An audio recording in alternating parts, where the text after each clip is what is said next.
The normal idea of karma and reincarnation is that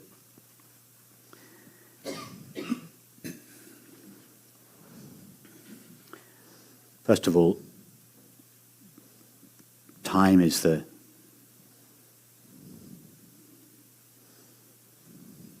ultimate reality of our experience. Our entire experience takes place in time, the universe, in time and space. The universe appears in time and space. The world appears in the universe. And then, at some stage, we are born as a body into the world. In that body there is a brain. In that brain there is a mind. And in that mind there is consciousness. That's the normal view of things. And therefore, as a concession to that view of things, the teaching says, depending on your thoughts and activities,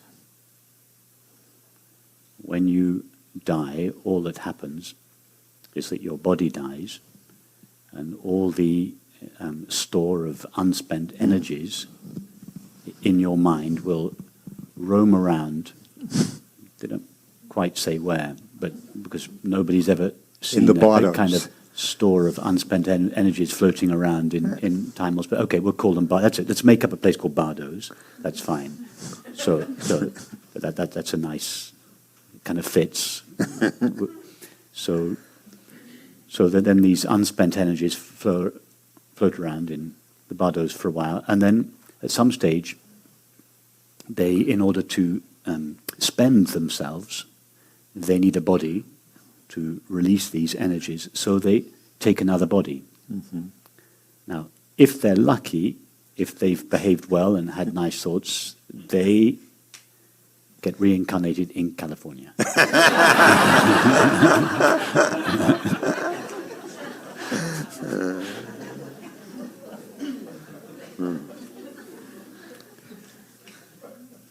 If they're not so lucky, it's...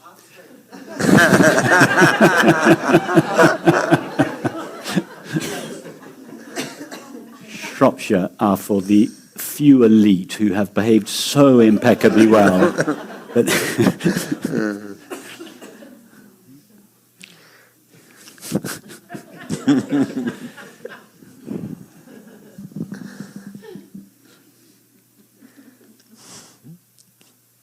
and then, okay, it's bad luck, they spend their time in Shropshire, they do their best to improve themselves, they have nice thoughts and do nice deeds, they die, their store of unspent energies is not quite as large as it was, and it has been to a certain extent purified of all the nasty bits, so there's more chance next time they'll get born, maybe not in California, but nearby Sedona or somewhere like that. Maui or so. And then with this approach, with this view, it's possible to explain things like why the concentration camps happened. It's easy. The guys that did the perpetrating were just the really bad guys. And actually, the poor guys that were suffering were also really bad ones. They deserved to suffer. So, or they could be purifying their karma. Or they were given this gift of suffering in order to purify this unspent. There are various interpretations of it. And although when we hear these interpretations, it's not very satisfying. All we could do, in order to, how could that be satisfying? You just have to believe it. You just have to think, okay, my master told me it was like that. Therefore, it's like that. We don't know it's like that. It's not our experience. So it's only the relief we get from adopting that attitude is only as strong as our belief that it is true. But our beliefs are so fickle. what happens if your master dies and you find another master? Mm-hmm. And he says, no, it's not true. What are you going to do then? Are you going to cling on to your old belief in order to get some relief from the pain of this suffering? Yeah. It doesn't work. As you know, at best, it's a belief that we cling to. Right. But actually, the more deeply we go into our experience, the less possible it is for us to cling to any belief. Mm-hmm. So then what we're left with is a mystery. I mean, it's to me, it seems that there's such a diversity of experience. Hang on, before we get to the mystery, we can just go a little bit closer to our experience. Because I'm trying to answer your question about cause and effect and karma, and let's now drop this whole model of karma and reincarnation on the understanding that it is based on a presumption. Mm-hmm. It is a concession to the belief that I, the body, was born into the world and the world exists in time and space. It's a theory of reincarnation that is in line with that belief. I believe now, that. Here, we don't have that view of experience. Our experience is not first there is time and space, then there is a universe, then there is a world, then there is a body, then there is a mind. Then there is a brain, then there is a mind, and then there is consciousness. That is not our experience. Mm-hmm. Our experience is first there is consciousness. Mm-hmm. And consciousness, if we can talk about it, imagine it as a space like consciousness. Consciousness, like time and space in the previous model, is the biggest element of experience. Mm-hmm. And inside consciousness is mind. And inside the mind is matter. In other words, the body and the world from this point of view, and this point of view is just the point of view of experience. Mm-hmm. It's not theory. It's closer to it's not a perfect model, but it's a model that is much closer to our experience. Mm-hmm. First there is consciousness. Consciousness modulates. It is the substance of consciousness itself that takes the shape of mind. And I mean mind in the broadest sense of the term, thinking, sensing, and perceiving. And it is only thought, in the form of thinking, that conceptualizes separate objects made out of stuff called matter. So from this point of view, objects, the world, the body, are the smallest element of experience. Mind is bigger than the world, and consciousness is bigger than mind. So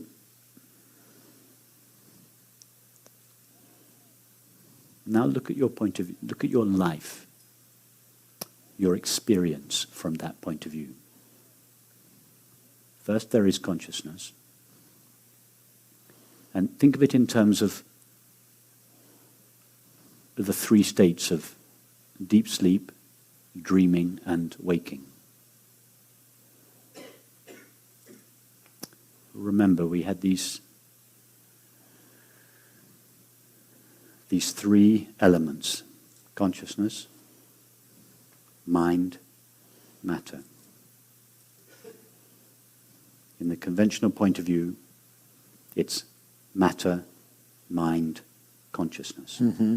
Now, from the conventional point of view, the point of view that says there is matter, mind, consciousness, the waking state is considered to be the most real state. Mm-hmm. Yeah? And the waking state corresponds to matter, because the waking state is made out of stuff called objects. So the biggest state, the primary state, is the waking state. When we fall asleep, we go out of the waking state and we lose contact with matter. It's just made out of mind. And in deep sleep, which is considered to be from the conventional point of view, the most unreal of all our experiences, the waking state is the most real. Mm-hmm. Dreams is pretty unreal, and deep sleep is completely unreal. There's nothing there. Mm-hmm. This corresponds to this tiny little spark of consciousness in the middle of the mind. Now, from the point of view of our experience, it's the other way round. Consciousness is the biggest world. Inside that, mind takes place. Inside that, the body and the world take place. So consciousness corresponds to deep sleep. Yes? Yes. Deep sleep is the most real state. Yeah? Because it's just pure consciousness. Now, from this point of view, deep sleep doesn't come to an end when the dream state begins. It's that deep sleep itself, pure consciousness, vibrates within itself and takes the shape of mind and appears as the dream state. Yeah? So pure consciousness takes the shape of mind, thinking, sensing, and perceiving. That is just mind. That corresponds to the dream state, which takes place in deep sleep, not after deep sleep. You haven't gone from one state to another state. You have remained pure consciousness. Pure consciousness by itself corresponds to deep sleep. Consciousness starts vibrating within itself. It begins to take form, thinking, sensing, and perceiving, and appears as the dream. And then in the form of thought, it conceptualizes separate objects. And those separate objects become the waking state. So from that point of view, the waking state is the most unreal state. In other words, the state in which we think there are separate objects made out of matter, known by a separate subject, made out of stuff called mind, is the least real state. And this is why it says in the Bhagavad Gita, what for the sage,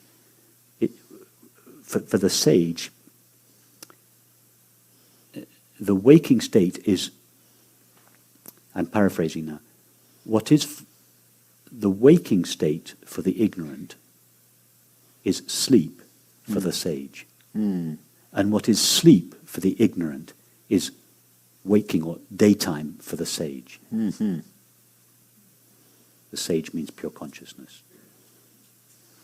So, with this completely new model of our experience, which is simply a model that is based on what we actually experience, now think of, again, of cause and effect. Yeah, well, cause and effect. Think of how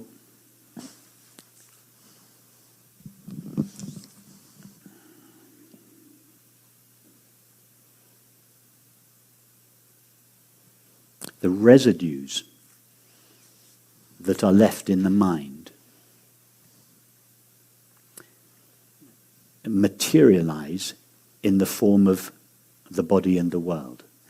And this is actually what happens in a dream state. When you fall asleep at night, your body and your world disappear, but there is a residue that is left over, that is just made out of pure mind. And in your dream, you create a new body and a new world. So, for instance, if during the waking state you were very fearful, let's say you had a very fearful disposition, when you fall asleep, you find yourself reborn as a new person in a new world.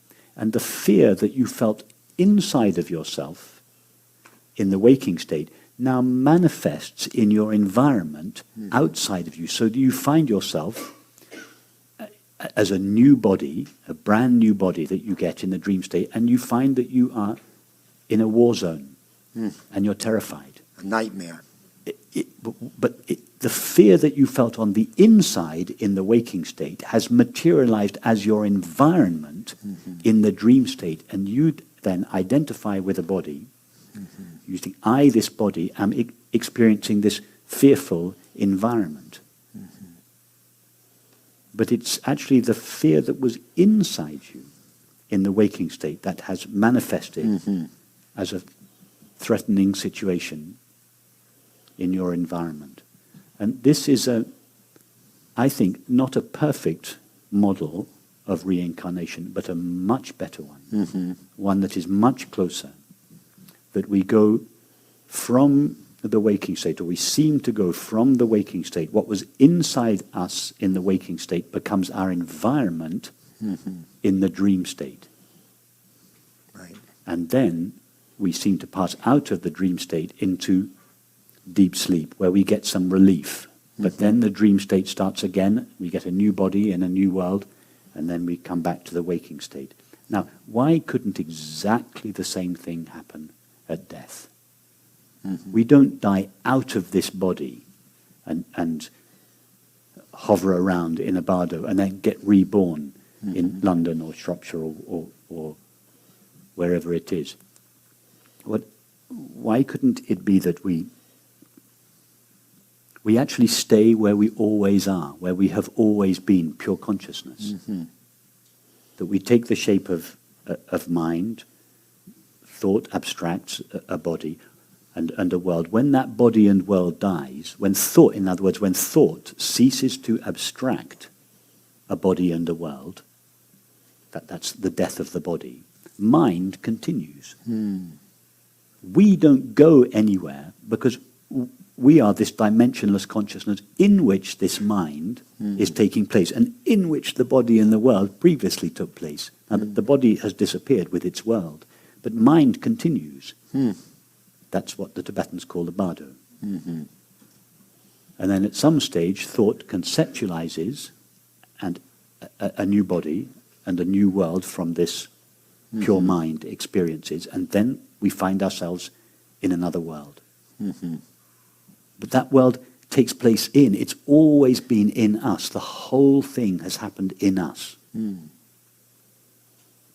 Yeah. I don't know how clear a description that is. That's hard to explain. It's an alternative model that challenges me. Sorry? It's an alternative model that I've never Well, it's an alternative model. It's not a perfect model. No models are perfect, but it's one that is based on our experience and is consistent with our experience. At least it's consistent with our experience now. And also, we are using a hint. And the hint is the three states. And do you think it's just a coincidence that there happen to be three states? A waking state made out of objects. A waking state consisting of objects made out of matter. A dream state consisting of mind. And deep sleep consisting of just being, just consciousness. Is that just a coincidence? Matter, mind, consciousness. We rehearse this every single day of our lives.